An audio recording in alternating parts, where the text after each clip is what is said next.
여러분 안녕하세요. 저는 한국 호스피스 협회 학술이사 이은숙입니다.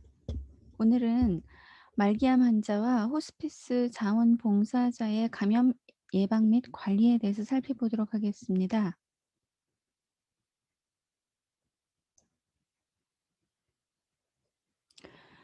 먼저 2020년 한국 호스피스 협회 추계학술 세미나에 오신 것을 환영합니다. 저는 한국 호스피스 협회 학술이사 이은숙입니다. 오늘은 말기암 환자, 호스피스 자원봉사자의 감염 예방 및 관리에 대해서 살펴보도록 하겠습니다. 세부 내용은 법정 감염병에 대해서 간단하게 살펴보고요. 그다음에 손위생 방법, 기침 예절, 개인 보호구 착용, 그다음에 격리주의, 감염 사고에 노출되었을 때 조치 사항에 대해서 살펴보도록 하겠습니다.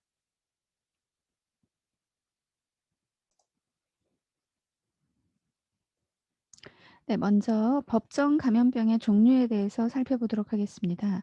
저희가 이제 그 감염병의 종류를 조금 더 면밀하게 살펴볼 필요가 있겠다라는 필요성이 있습니다. 왜냐하면 그 각 1 급, 2 급, 3 급, 4 급으로 나눠지게 되는데요. 그 감염병의 종류에 따라서 어떠한 그 주의가 요구되는지 조금씩 다릅니다. 그래서 그 부분에 대해서 간단하게 살펴보도록 하겠습니다. 근거는 질병관리청 홈페이지로 들어가 보시면 되겠습니다. 제가 여기 그 빠르게 가실 수 있는 링크를 여기다 걸어 놨습니다.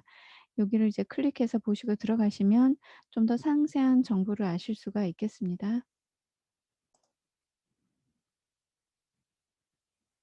네, 지금 보시는 화면은 질병관리청 홈페이지가 되겠습니다.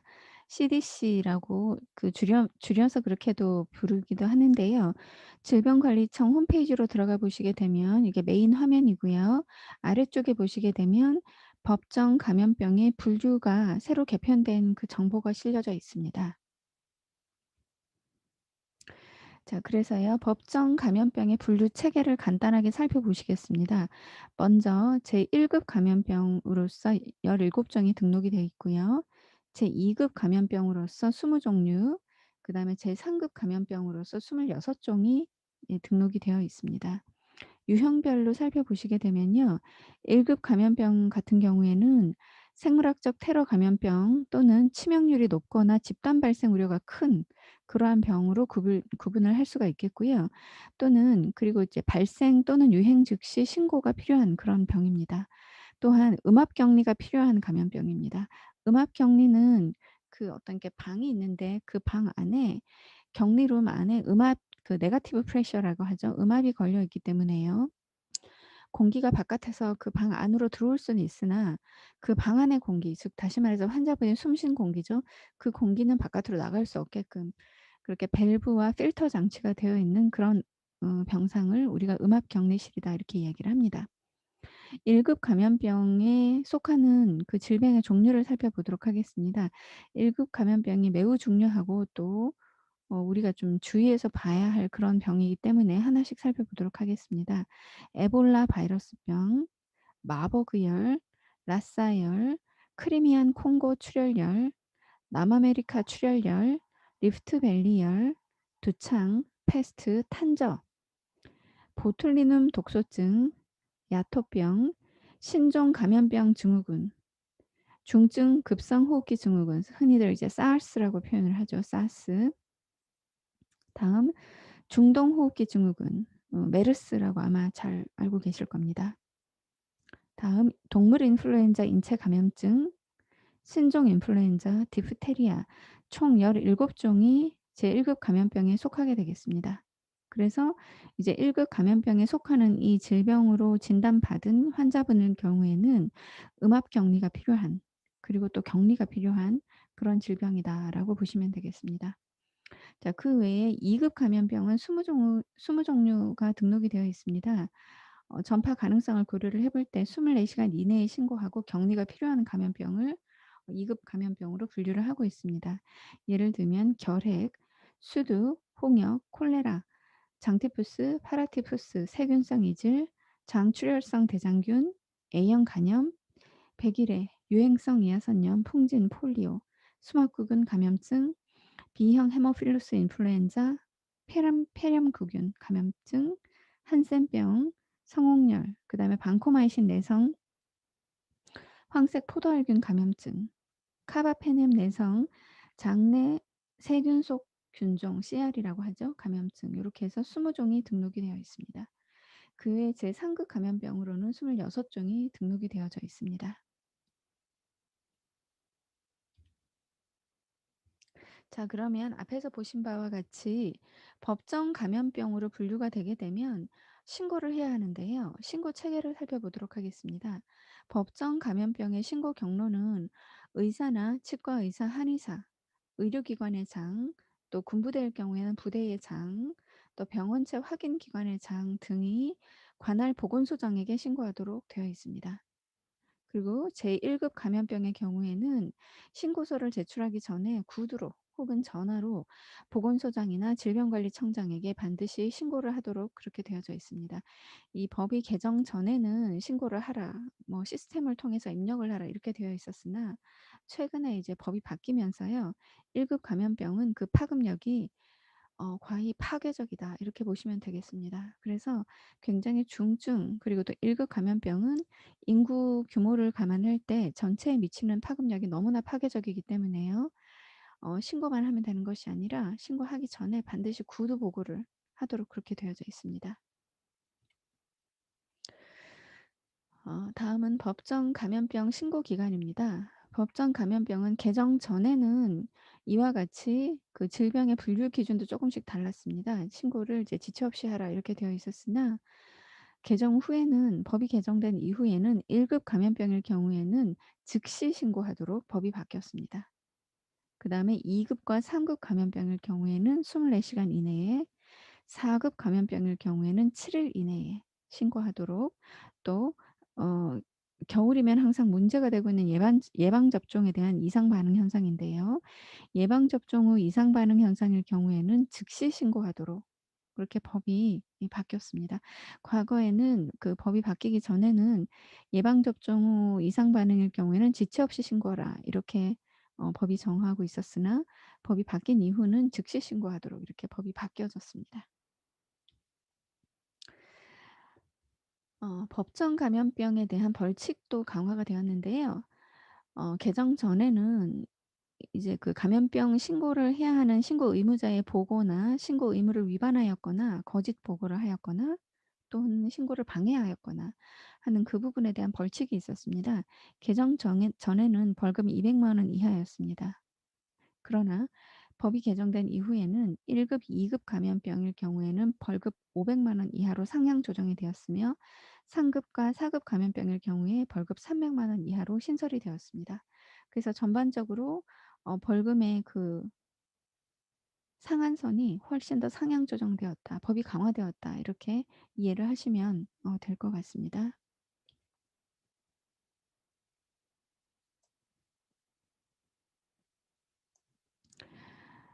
다음으로 감염병의 예방 및 관리에 관한 법률 살펴보도록 하겠습니다. 그러니까 우리가 어떠한 감염병이 어 그 지역 사회나 국가를 그 국가와 국가의 경계를 넘어서 감염병이 이렇게 발생을 할 경우에 각 나라마다 감염병을 관리하는 법률들이 있습니다. 우리나라에는 감염병의 예방 및 관리에 관한 법률로 제정이 되어 있고요. 시행이 되어지고 있습니다.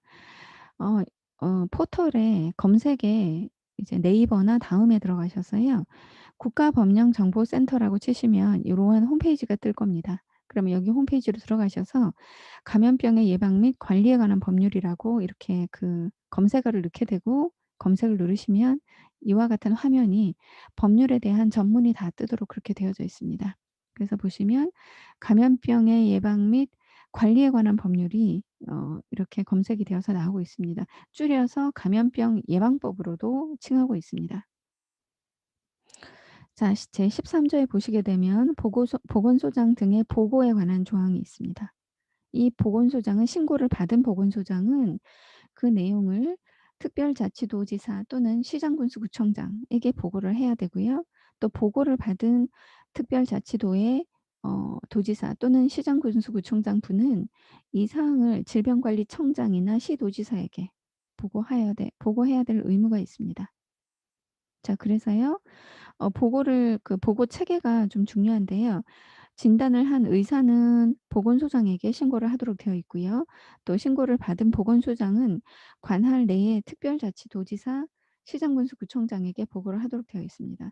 따라서 여러분들이 궁금해하시는 1급 감염병 환자로 의심되는 경우 그러면 그 환자가 검사를 받게 하고 싶어요.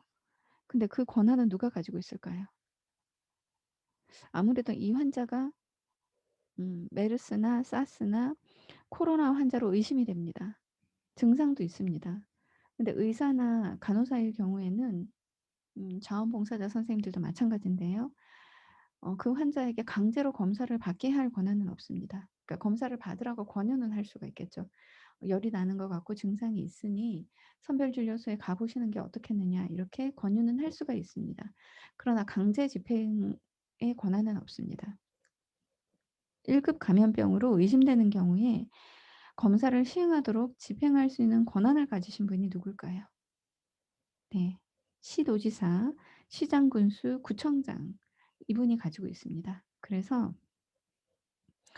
어 의사분이나 간호사분 또 자원봉사자 선생님들이 예를 들어서 1급 감염병 환자로 의심되는 어 환자를 옆에서 이렇게 아마 보시는 경우가 있을 겁니다. 그러면 이제 그 검사를 권유를 하시고요. 그래도 이제 환자가 검사를 거부할 수가 있습니다. 그러면 즉시 이제 보건소장을 통해서 네 시도지사나 시장군수구청장 실제로 이제 집행을 할 수 있는 권한을 가지신 분에게 이 일을 알려 주셔야 되겠습니다. 그러면 검사를 이제 받을 수가 있겠습니다.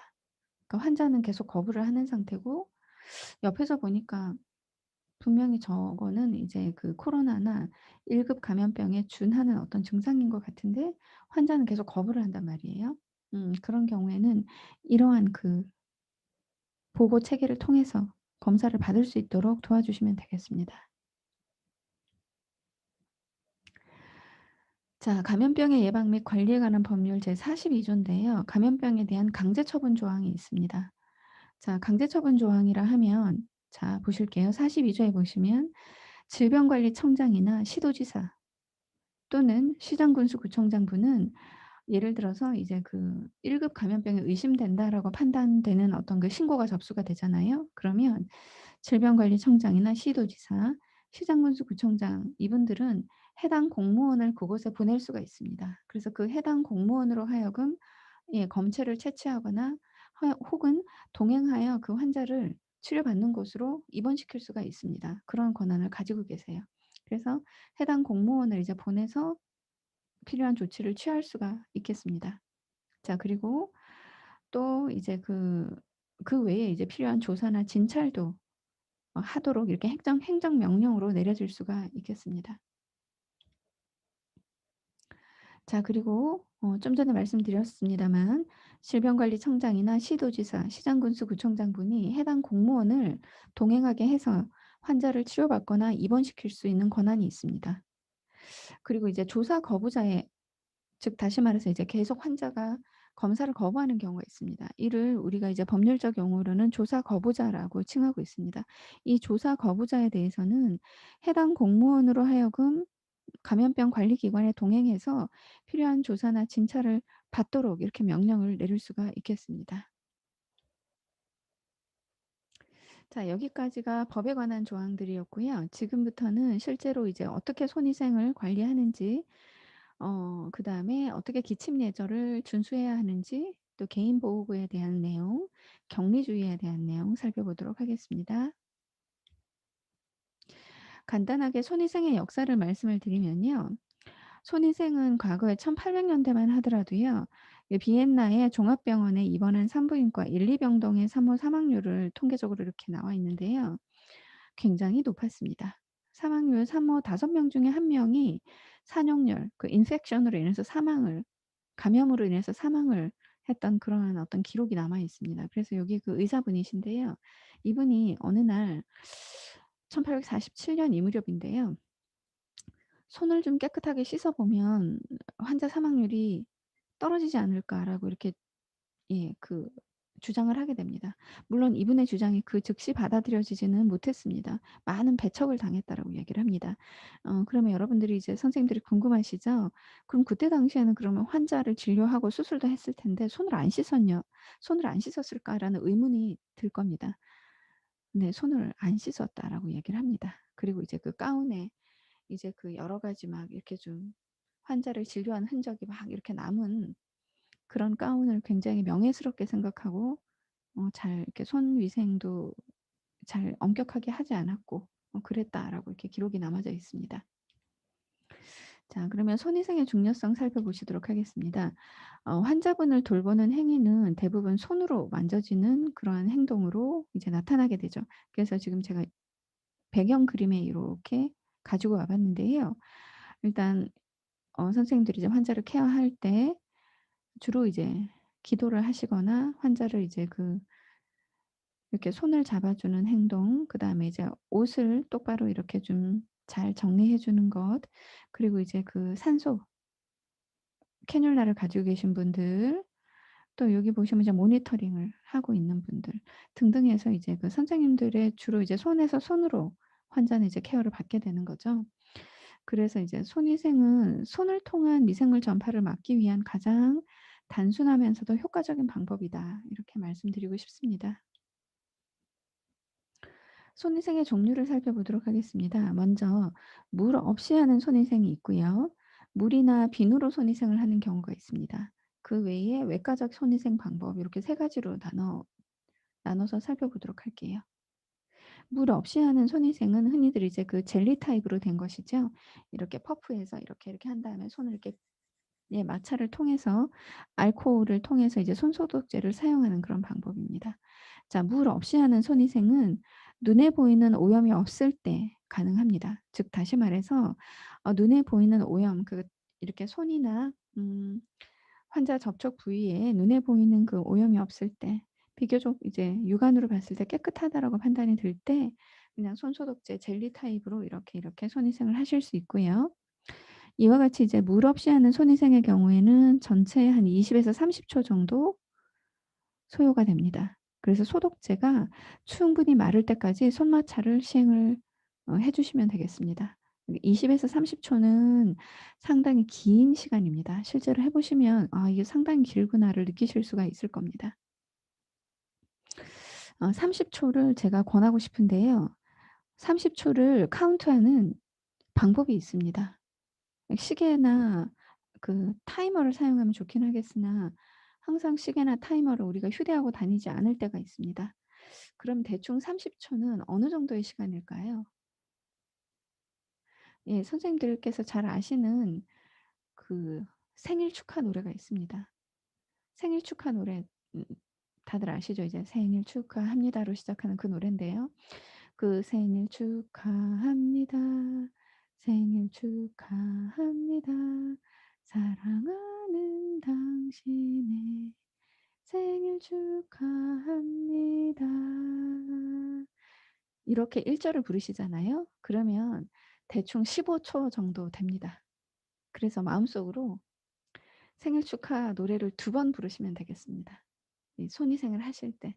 그러면 대략적으로 30초 정도가 카운트가 아주 이제 합리적으로 되지 않을까라는 생각이 듭니다. 그래서 생일 축하 노래를 2번 마음속으로 부르시면 되겠습니다.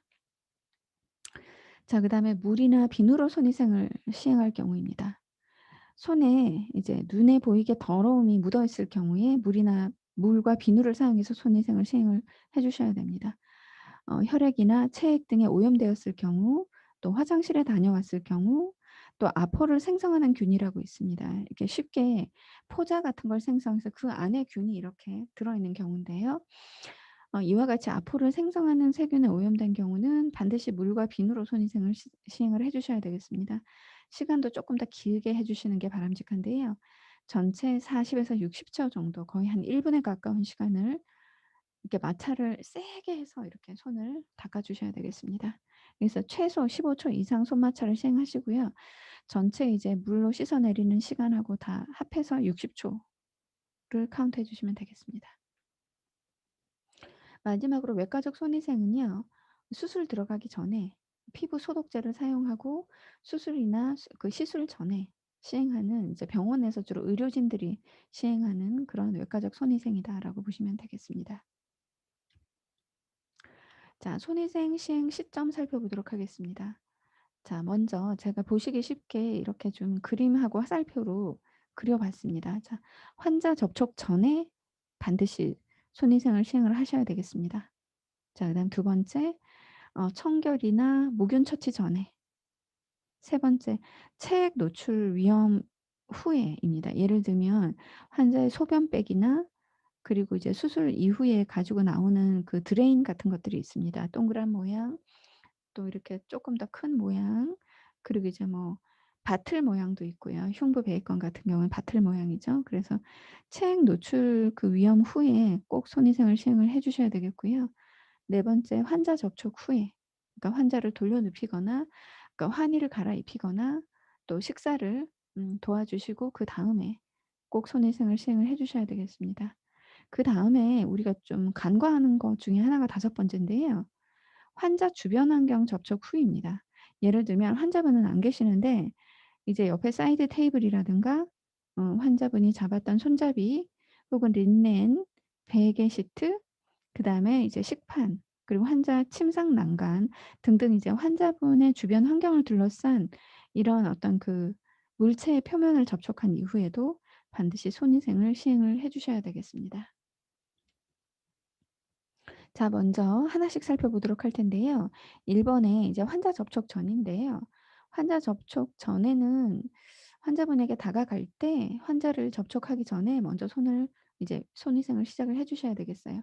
그래서 우리의 손으로부터 이 해로운 병원체가 환자분에게 전파되는 거를 예방하기 위한 그런 목적을 가지고 있습니다. 왜냐하면 환자분을 어떠한 방식으로든 우리는 접촉을 하게 되어 있습니다. 악수를 한다든지 환자를 이제 이동을 한다든지 이런 방법. 그다음에 환자 개인 활동에 있어서 목욕을 보조한다든지 또 옷을 갈아입혀 주는 것, 또 안경이나 기타 등등의 어떤 기구를 착용하는 거를 보조할 때가 있습니다. 그래서 여러 가지 그 방법을 통해서 환자분에게 이제 접촉을 하게 되는 거죠. 반드시 이제 접촉하기 전에 손위생이 시행이 돼야 되겠습니다. 자, 그 외에도 비침습적인 치료로 이제 물리치료라든지 산소 마스크 적용할 때 접촉을 하겠지요. 그 외에 이제 비침습적 행위로는 맥박이나 혈압 측정, 산소 포화도 측정, 또 체온 측정, 또 청진이나 심전도 측정 등등 이렇게 검사적 목적으로도 환자분에게 접촉을 하도록 되어 있습니다. 그래서 환자분에게 접촉을 하기 전에 꼭 손을 잘 씻어 주시기를 부탁을 드리겠습니다. 두 번째죠. 청결이나 무균 처치 전에 손위생을 시행을 해 주셔야 되겠는데요. 예를 들어서 이제 점막에 접촉하게 되는 경우가 있습니다. 안약을 넣어 주신다든지 아니면 좌약을 삽입하는 거, 아니면 치과 치료를 하는 거, 이러한 어떤 그 네 시술을 할 때 또 점막에 접촉을 하게 되겠습니다. 그래서 그 전에 반드시 손위생을 시행을 해 주셔야 되겠습니다. 두 번째, 손상된 피부에 접촉을 하는 경우가 생기게 되죠. 피부 병변을 이제 드레싱을 이제 교환하거나 아니면 드레싱 위에 드레싱이 너무 젖었을 경우에 그 드레싱을 이렇게 좀 마른 드레싱으로 이제 교체를 하는 경우가 있습니다. 그런 경우에도 반드시 손위생이 필요하고요. 또 환자의 피부에 바늘이 삽입되거나 약물이 주입되는 경우가 있습니다. 예를 들면은 정맥 주사, 흔히 이제 링거라고 하는 거죠. 정맥 주사, 또 혈당을 측정하는 것, 또 동맥혈 가스 분석이라고 해서요. 이거는 아마 의료진들이 하게 될 건데요. 동맥혈 측정, 또 피하 주사나 근육 주사 등등 해서 이러한 그 시술이 이루어지기 전에 반드시 손위생이 필요합니다. 또 체열이나 검체 채취 전에, 또 침습적인 의료기구 접촉 전에 필요하게 되겠습니다. 그 외에 음식이나 약물이나 의약품, 또 멸균 물품을 준비할 때 반드시 손위생이 필요합니다. 세 번째, 체액이나 혈액 노출 위험 후에도 손위생을 시행을 해 주셔야 되겠는데요. 즉 다시 말해서 이제 체액이나 이제 그 유린 그 소변백이나 그 환자분 그 수술 드레인백을 가지고 나오는 경우가 있습니다. 그럼 이제 그 드레인백을 이렇게 만지는 경우가 생기게 되죠. 그러면 그 만진 이후에도 꼭 손위생을 시행을 해 주셔야 되겠습니다. "체액 노출 위험이 있는 행위를 끝내자마자 손을 씻는다. 장갑 벗은 후에도 씻어 주세요." 이렇게 되어 있습니다. 이것은 이제 그 해로운 병원체로부터 선생님들을 보호하기 위해서 "시행하라." 이렇게 되어 있어요. 예를 들면 이제 그 구강간호죠. 꺼즈나 부드러운 칫솔 같은 걸로 구강간호를 하는 경우가 있습니다. 그러면 아무래도 손에 이렇게 묻게 되겠죠. 그다음에 안약을 넣어 주는 경우, 그다음에 객담을 흡인하는 경우, 피부 간호나 상처 드레싱, 피하 주사, 그다음에 체액 샘플을 채취하는 경우, 또 소변이나 대변이나 구토물을 우리가 그 깨끗하게 해 주는 경우가 있습니다. 이 경우에도 손에 묻기 때문에요. 그 끝나고 나서 반드시 손위생을 잘 해 주셔야 되겠습니다. 그다음에 붕대나 냅킨이나 기저귀를 그 갈아 주는 경우에도요. 손에 이제 체액 노출의 위험이 굉장히 크기 때문에요. 손위생이 꼭 필요하게 되겠습니다. 그 외에도요. 소변기나 대변기나 각종 의료기기를 사용한 이후 여기에 이제 그 분비물 같은 것이 묻어 있을 수가 있으므로 반드시 손위생을 꼭 시행을 해 주셔야 되겠습니다. 네 번째 환자 접촉 후입니다. 예를 들면 환자를 이제 그 손을 잡거나 환자를 이동을 시키거나 또 목욕을 보조하거나 옷을 갈아입혀 주거나 안경 착용을 하거나 이런 경우 모든 활동이 다 포함이 되겠죠. 그 외에 물리치료나 산소 마스크 적용 이후에도 꼭 손위생을 잘 시행을 해 주셔야 되겠습니다. 그 외에 비침습적 행위를 시행한 이후에 반드시 손위생이 꼭 필요하게 되겠습니다. 이것은 이제 환자를 보호하기 위해서라기보다도 이제 의료진이나 선생님들 스스로를 보호하기 위해서 꼭 손위생이 필요한 사례라고 말씀드릴 수가 있겠습니다. 다섯 번째 우리가 간과하는 그 사항 중에 하나인데요. 환자 주변 환경 접촉 후입니다. 그러니까 환자를 직접 접촉하지는 않았으나 환자 주변 환경을 접촉했을 경우입니다. 예를 들면 자 환자가 그 환자분이 검사하러 어디를 가셨어요. 그래서 안 계세요. 그래서 환자분이 없는 침상에서 린넨을 교환을 하는 경우 또 수액의 속도를 조절하는 경우가 있습니다. 이제 그 정맥이 이렇게 주입되고 있을 경우에 수액 속도를 이렇게 조절하는 경우 또 알람이나 모니터링을 작동하는 경우 이제 그 알람이 깜빡깜빡 울거나 모니터링이 깜빡깜빡하고 울 경우에 모니터링을 끄기 위해서 이제 그 스크린이죠. 터치 스크린을 이렇게 맨손으로 작동하는 경우가 있습니다. 그 만진 이후에 꼭 손위생을 잘 시행을 해 주셔야 되겠어요. 그리고요. 침상 난간 또 침상이나 탁자 등등을 그 접촉한 이후에도 손위생이 필요하고요. 또 침상 그 발 쪽이죠. 여기 보시면 침상 이 발 쪽 이렇게 올리게 되고 환자분이 여기서 이제 식사나 간식을 이렇게 드시게 되는데요. 이 침상 테이블이나 침상 그 난간 같은 이런 외부적인 환경을 접촉한 이후에도 반드시 손위생을 시행해 주시기를 부탁을 드리겠습니다. 자, 손위생 방법 6 단계 말씀드릴게요. 소독제를 활용하는 경우인데요. 먼저 손바닥과 손바닥을 마주대고 세게 문질러 줍니다. 제가 그 시간은 30 초라고 말씀드렸는데 생일 축하 노래를 2번 불러 주시기를 부탁드릴게요. 그러면 1 절을 다 끝내면 한 15초 정도 되죠. 그래서 생일 축하 노래를 2번 부르게 되면 대략 30초 정도 됩니다. 먼저 손바닥과 손바닥을 세게 마주대고 이제 마찰을 시행을 하고요. 2 단계는 이제 손등과 손바닥을 마주대고 그림과 같이 마찰을 시행합니다. 3 단계는 깍지, 네 손바닥을 마주대고 마찰을 시행하고요. 4 단계는 손가락입니다. 손가락을 마주 잡고 이제 문질러 주면 되겠습니다. 마지막 5 단계는 엄지손가락, 우리가 잘 잊어버리는 부분 중에 하나인데요. 엄지손가락, 양쪽 엄지손가락 꼭 이제 돌려가면서 마찰을 시행해 주시고요.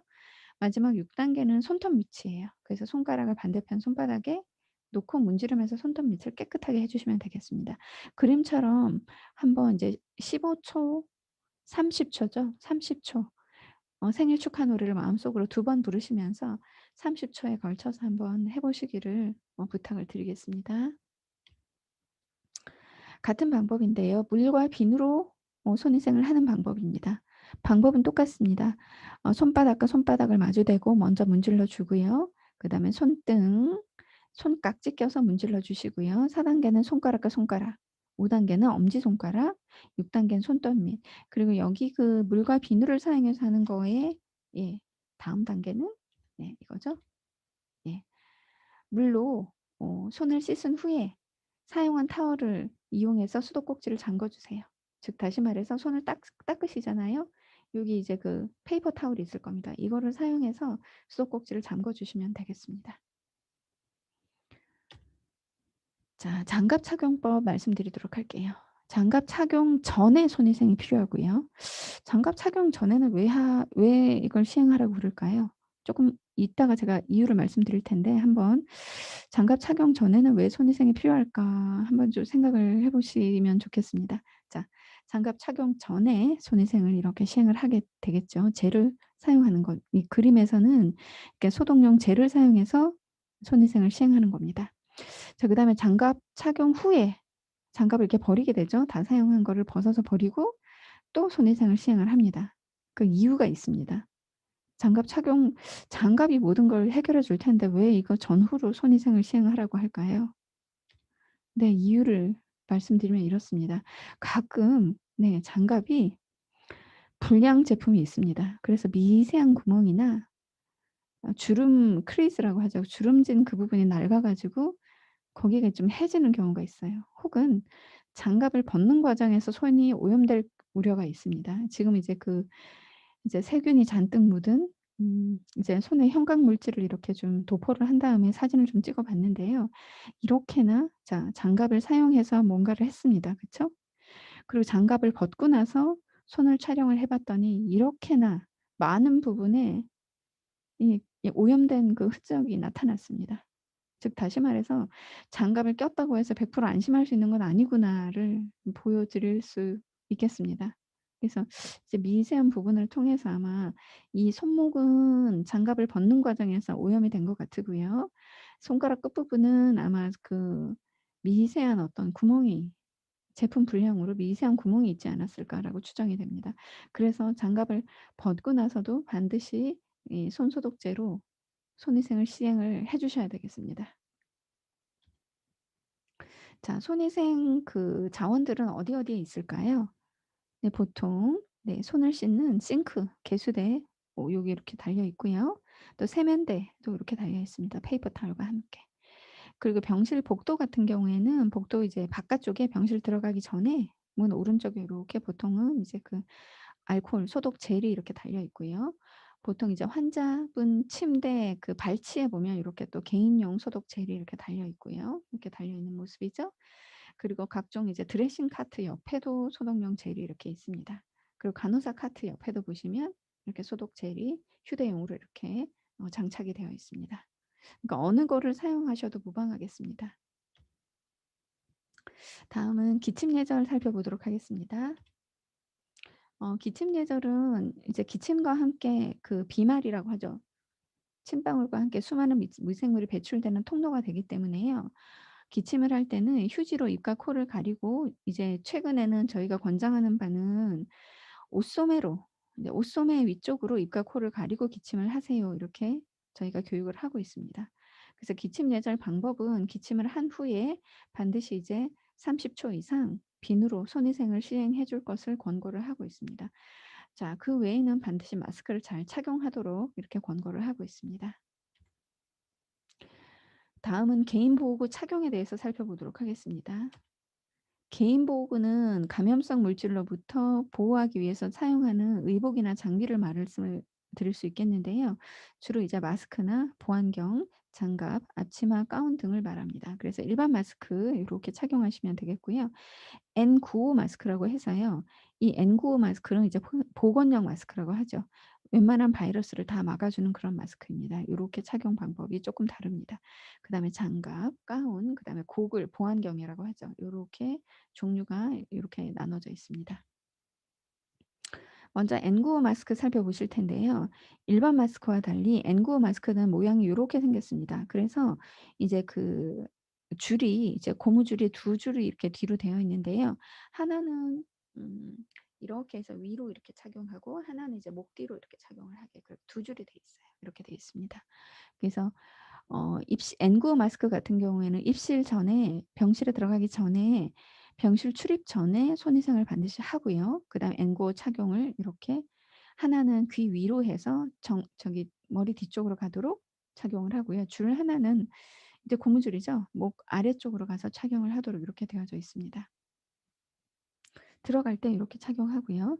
그다음에 퇴실 후에는요. N95 마스크를 탈의를 해 주시면 되겠습니다. N95 마스크 탈의는요.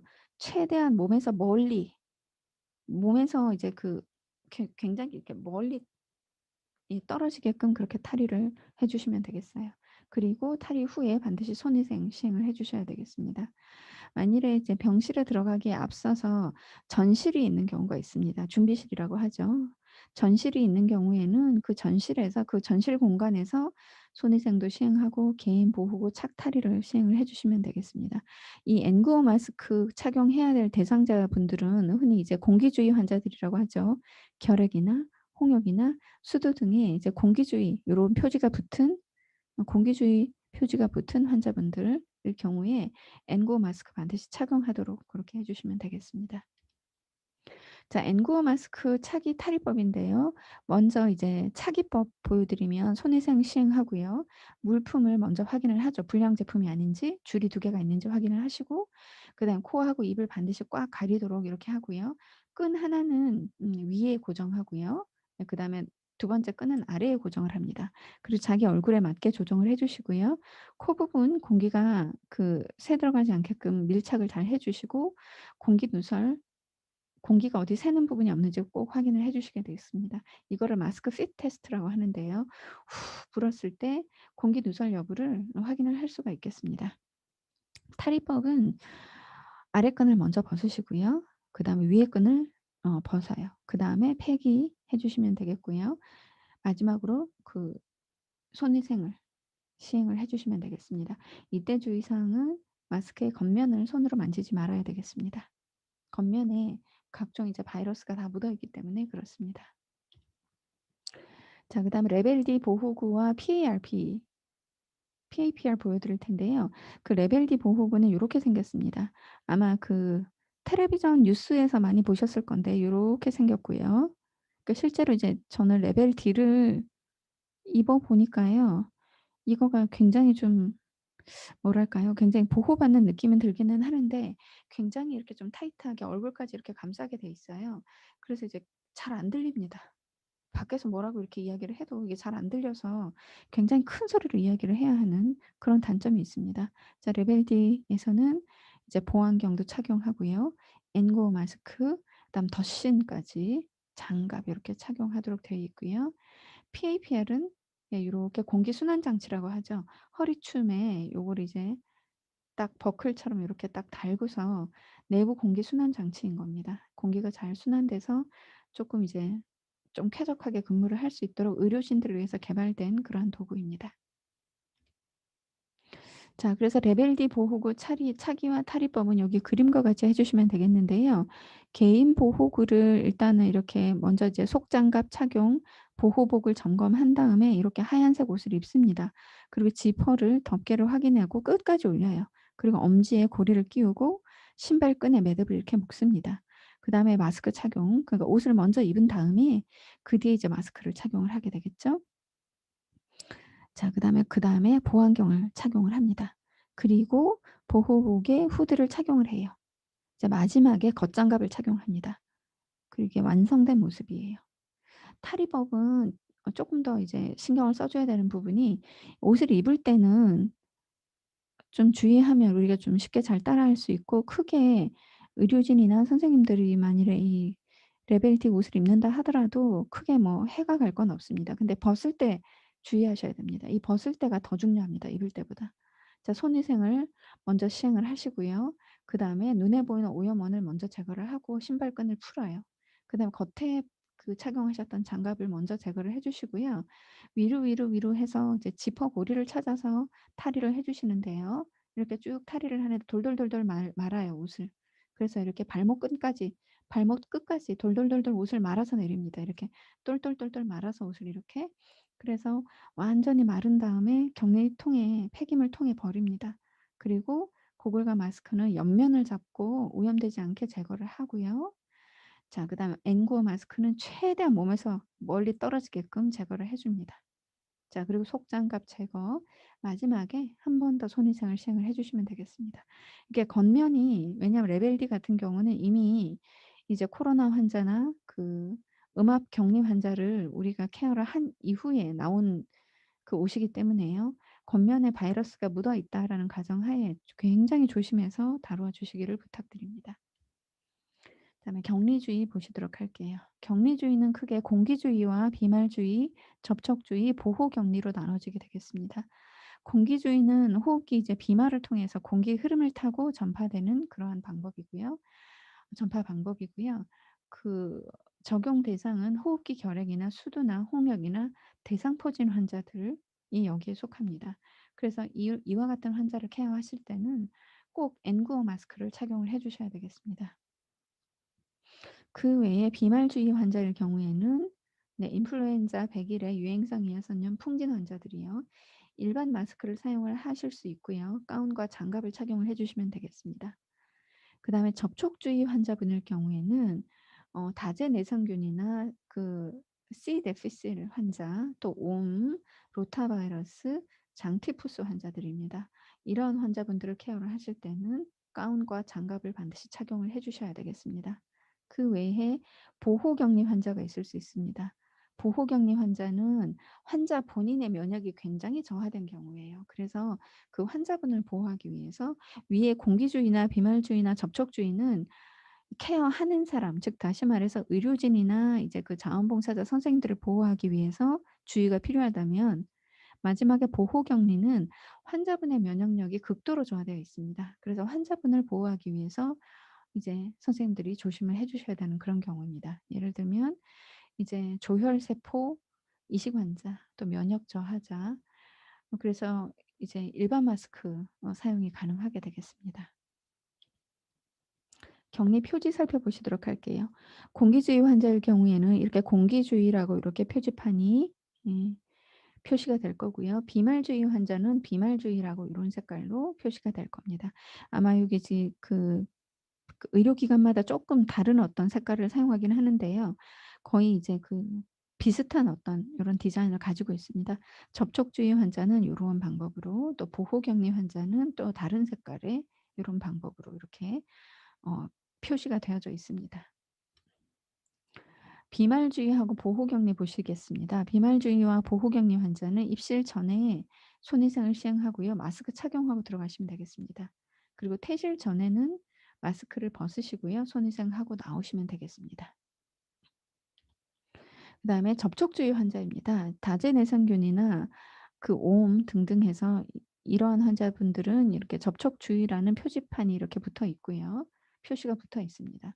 입실 전에 손위생 그다음에 가운 착용하시고요. 허리끈 이렇게 묶어 주시고 장갑 착용하고 들어가 주시면 되겠습니다.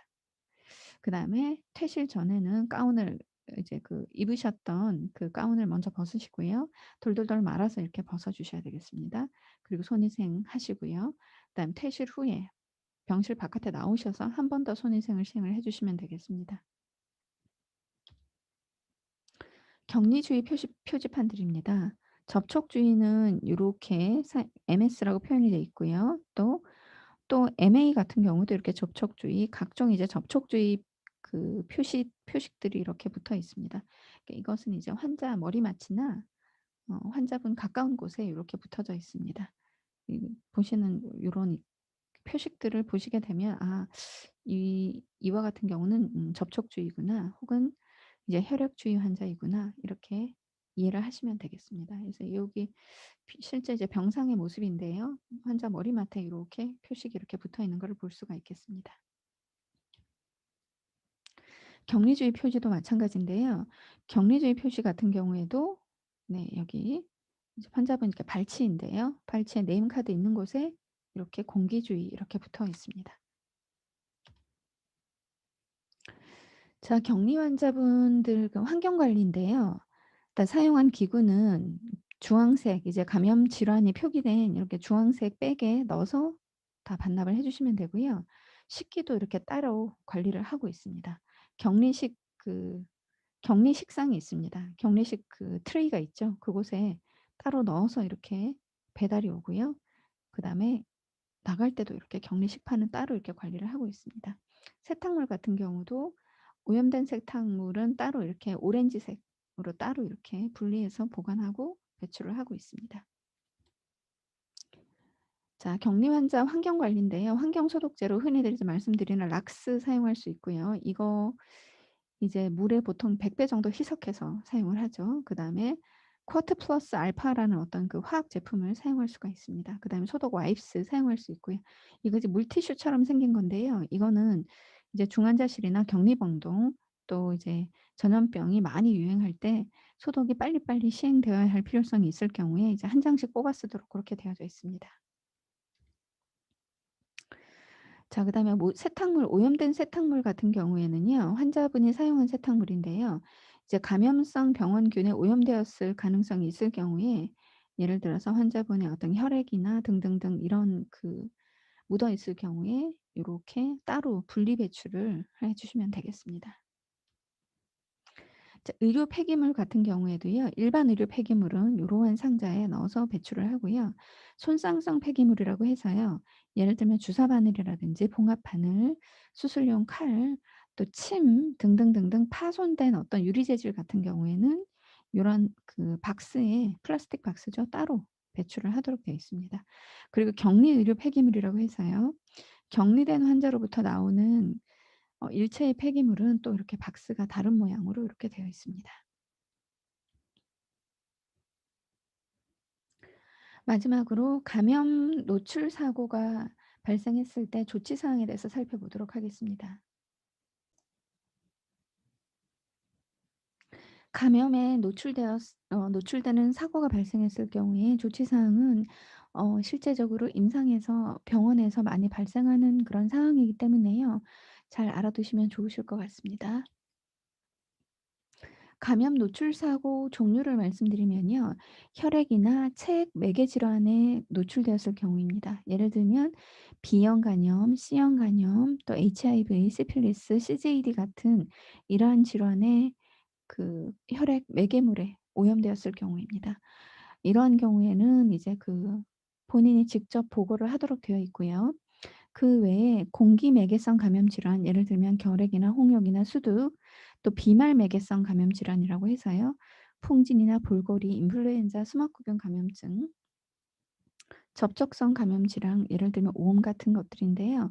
이러한 그 2, 3, 4 항목에 대해서는 감염관리팀에서 조사를 하도록 그렇게 되어 있습니다. 자, 흔히들 사고가 많이 발생하는 그러한 사례는요. 혈당기에 바늘을 교체하다가 많이 발생을 하고 있습니다. 혈당기 많이 쓰는 그 모델을 하나 가져와 봤습니다. 여기 이제 앞부분에 캡을 이렇게 열고 그 부분에 이 혈당 바늘을 넣고서 혈당을 측정하게 되어 있는데요. 이 방법은 이렇습니다. 근데 이제 어떤 이유에선지 이 바늘을 넣다가 혹은 이제 바늘을 빼다가 찔리는 경우가 많이 발생하고 있습니다. 자, 그러면 찔림 상처이거나 베인 상처일 경우에 즉시 흐르는 물에 먼저 씻어 내 주셔야 되고요. 피를 이제 꾹꾹 짜면서 씻어 주라 이렇게 말씀을 드리고 싶습니다. 그래서 이제 찔리거나 베인 상처인 경우에는 이렇게 흐르는 물에 잘 씻어 주시고요. 그리고 혹시 이제 눈에 들어간 경우가 있을 수 있어요. 그 뭐 환자분 에서 나온 그 드레인이나 아니면 소변 빼기거나 등등 여러 가지 사유로 이제 환자분의 체액에 직접적으로 이렇게 튀면서 눈으로 들어간 경우가 생길 수 있습니다. 만일에 눈에 노출되었다라고 판단이 되시면 생리식염수로 즉시 이렇게 노출된 눈을 아래쪽으로 해서 여러 번 이렇게 씻어 주시고요. 이게 처음 어 조치가 이렇게 잘 이루어져야 되겠습니다. 만일에 예를 들어 생리식염수가 없어요. 그러면 그냥 수돗물에라도 빨리 씻어 주셔야 되겠습니다.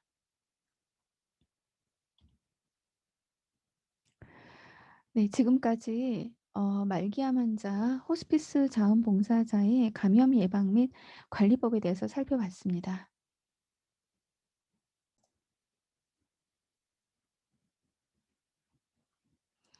네. 오늘 선생님들과 함께 법정 감염병의 종류에 대해서 살펴봤고요. 또 손위생에 대해서 살펴봤습니다. 기침내절 그리고 개인 보호구 착용에 대해서 살펴봤고요. 격리주의 표지판에 대해서도 제가 보여 드렸습니다. 그리고 마지막으로 감염에 되었을 때 사고가 발생했을 때 어떻게 조치하는지에 대해서도 이제 비상시에 어떻게 조치하는지 살펴봤습니다. 오늘 들으신 강의 중에요. 법정 감염병의 종류는 꼭 기억을 해 주시고요. 특히 이제 1급 감염병일 경우에 꼭 기억을 잘 해 주시기를 부탁드리겠습니다. 그리고 손위생 시행하는 방법 중에 물 없이 하는 손위생과 물과 비누로 하는 손위생이 나눠져 있습니다. 손위생 방법은 아무리 강조해도 지나치지가 않습니다. 그래서 실제로 그 그림에 따라서 한번 시행을 해봐 주시기를 부탁을 드리겠습니다. 그리고 마지막으로 이제 개인 보호구 착용이나 격리주의 표지판 고거에 대해서도 좀 이렇게 잘 숙지를 해 주시기를 부탁을 드리겠습니다. 강의 들으시느라 수고 많으셨고요. 기회가 된다면 직접 집에서 이제 그 그림과 똑같이 한번 시행을 해 봐 주시면 훨씬 더 기억에 남는 강의가 되지 않을까라는 생각이 듭니다. 강의 들으시느라 수고 많으셨습니다. 감사합니다.